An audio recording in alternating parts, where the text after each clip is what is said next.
Hey, so if you didn't know me, my name is Bree. I am a model. I am a writer. I am an entrepreneur. I am a student. I am also a teacher. I am someone who is constantly learning about themselves, about others. I am a warrior. I am someone who is obsessed with self improvement. And I want to teach others to dive deeper within themselves, to find that person, and to understand your purpose and maintain the consciousness and awareness of who this person you're meeting.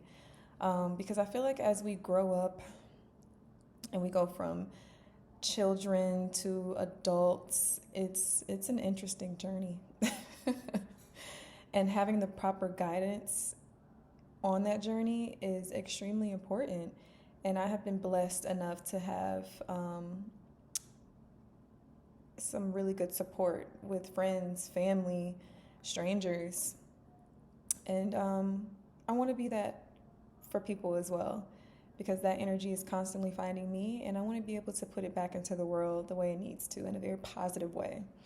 And because I'm like that, I'm constantly journaling, I'm constantly documenting my life through pictures, through writing, videography. And this is just a hobby for me because I feel like it's very important as a human to be able to understand yourself in a way that is just, you know, I don't know, like just being aware of who you are and not letting things get past you or bother you, and understanding how to let go. So today, I was journaling, and my friend was asking me, "What are you doing?" And I was showing her, like, I'm just documenting my life today. And my newest journal, it says, "This is where the fun stuff happens," because this is what I want my life to be like right now. I really want it to be full of fun, passion projects, purposeful things with intention. And I just don't want to play around anymore. I want to be financially free. I want to bring in the right people for me and let go of the wrong people for me, understanding that discernment of character, what's for me and what's not. But for me to understand that is to learn about me, understand me. So I'm constantly journaling, and sometimes I journal with pictures out of magazines instead of words. Some people will call it like vision board, but I call them vision pages. And this is just a little bit of what I do. I did this the other day, and I really want to travel this year. So I made a travel page of all the places that I desire to go. And I love textures, and all this stuff is like really 3D. You can kind of see, like, it kind of pokes out of the page a little bit. You can't really see it, but yeah, like just a few things that I want to do, where I want to go. This side is more on the personal side of things, just how I'm feeling, and I'm an icon in the making, legend in the making, and just learning to love me in a way that feels good. And this is how I was feeling that day, and I just kept going. And this is another page that I did. I love shoes, especially Jimmy Choo. Makeup, I love Pharrell, and I'm actually signing up for his entrepreneurial fundraiser called, well, it's like a foundation, and it's called Black Ambition, and it's for Black and Hispanic entrepreneurs who have the ambition and the drive to just make their dreams happen through tech, products and services. So like e-commerce or anything in the creative educational space is very much what he's about. And I love that, and I want to be a part of that. I'm all about quiet luxury because I don't really care to be super out there. I'm not a person that has to wear like brands every day. Like, I don't care for that. But this is just a few things of how I journal. And I write poetry as well. I've been writing poetry since 2020. And oh, I forgot to show you. So in every book, I have pictures of my friends and my family. I actually found this picture in the dryer and it was not destroyed. I must have had it like in my pocket, or it must have got mixed up in my clothes and I ended up washing it, but it didn't get destroyed. So I felt like that was a sign, and I put it in my book, because even if something tries to destroy me, I am a child of God. And the way my energy is set up, I wasn't meant to get dried up and ruined in the dryer. So I put it in my book. Oh, and along with my other friends and my family. I love them so much. And this book, I had this book, I think I started this in 2020. Yes. And this book is full of pictures as well, with friends, family, just people that I care about and, pray for every day.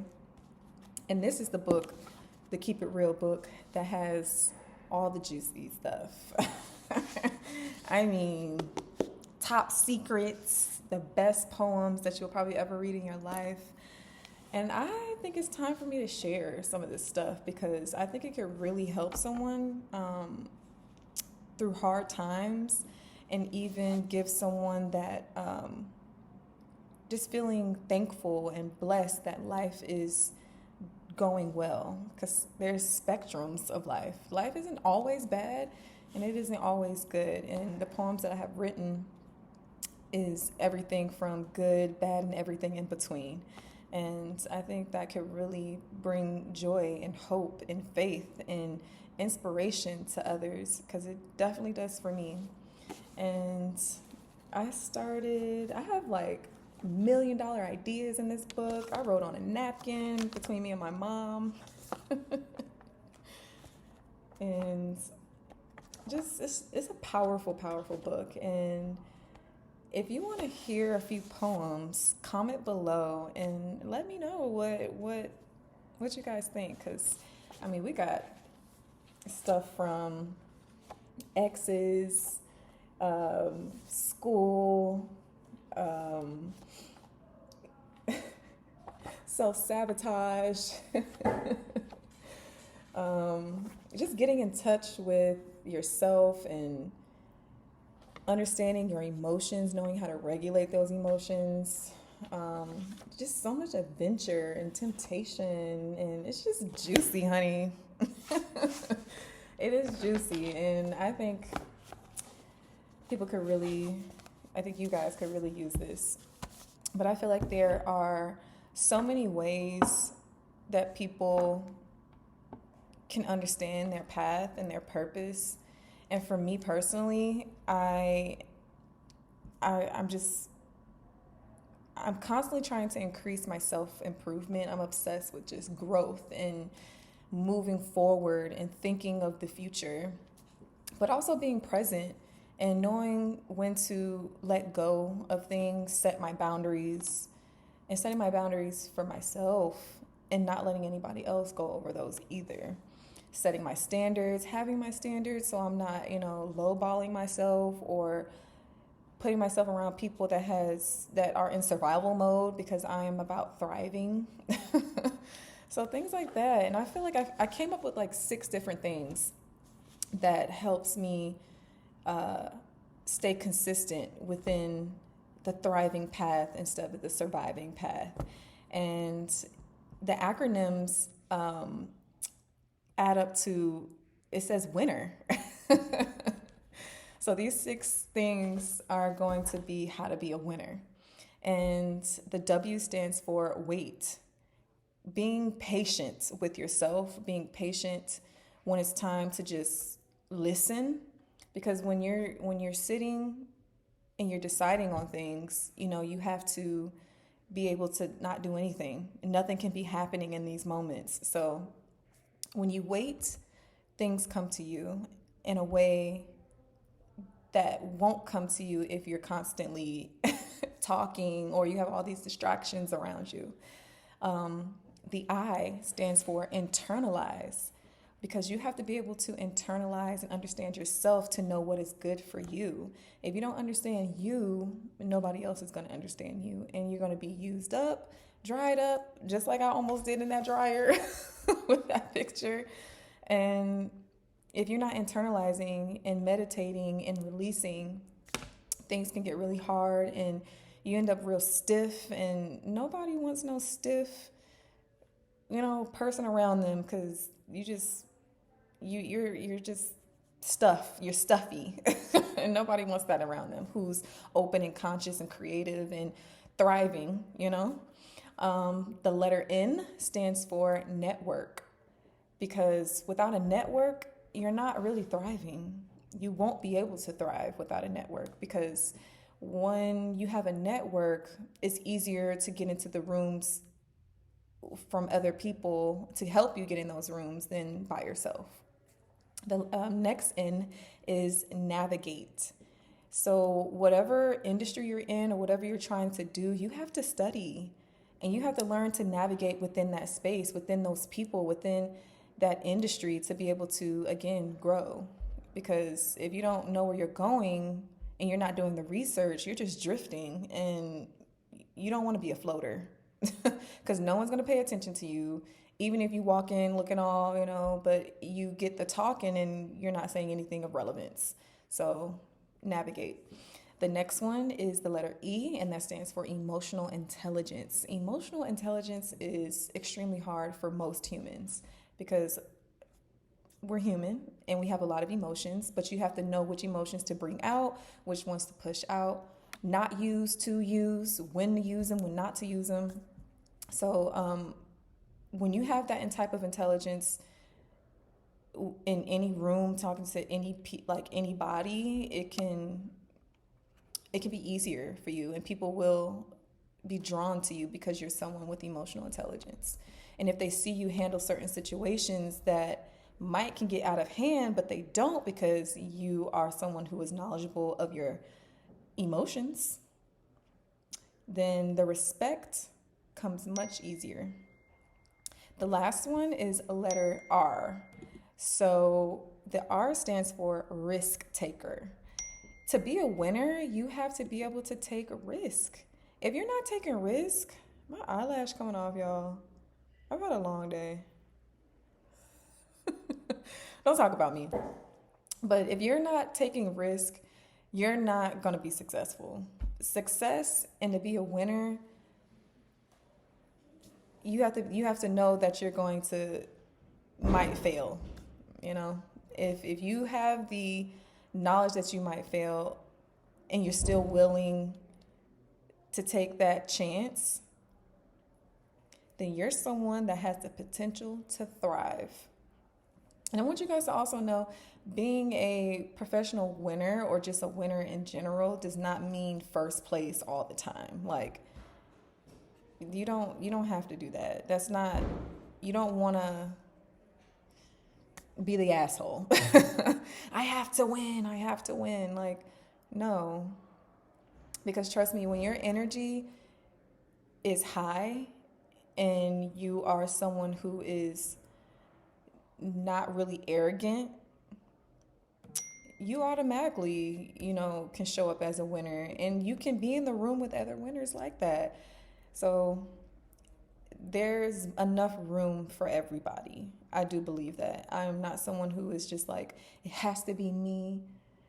I have to be the only icon in the room. Ew, no. I want to be around other thriving people, and they're going to be winners too. And people need to understand that. Like, that's not, I don't like the word humble, because humble to me just means subordinate, and I'm never putting myself or dimming my light for others. So humble to me means dimming yourself for other people, or, I don't know, I just don't like the word humble. It just means subpar to me. like bring it down a notch. But again, if that's your personality, I'm not bringing it down a notch. Like, I'm just going to be around the people that like me at the level that I like to be. Simple as that. If somebody's telling you to humble yourself, move along, because I'm not. But I do believe sometimes getting off the high horse to be empathetic to others, especially others that you love, and especially if you're trying to be an inspiration to others, sometimes being on the high horse, you're not going to be able to do that in a way that people can relate and people can feel like this is something that I'm going through and I want to be like this person. So sometimes you need to get down, but again, the word humble just doesn't feel good to me, so I just don't say it. But yeah, I feel like those were the 6 parts of self-improvement and knowing what it takes and what you have to do to get into that space internally, consciously, and maintaining it. So, winner: wait, internalize, network, navigate, emotional intelligence, risk taker. So if you guys like that, I will be doing more videos on what it takes to be a professional winner, how to internalize, meditate, let things go, even read a few of my poems that I've never read to anybody. I write them for myself and I just go back to them as reminders of this is what was and this is what's now, and this is how I was feeling then, but this is how I'm feeling now. So it's just like, it's beautiful, and I want to just inspire others to do the same, just for what works for them, All right, so remember to like this. If you like this video, make sure you like and subscribe, and I'll be making more videos for you guys. Bye.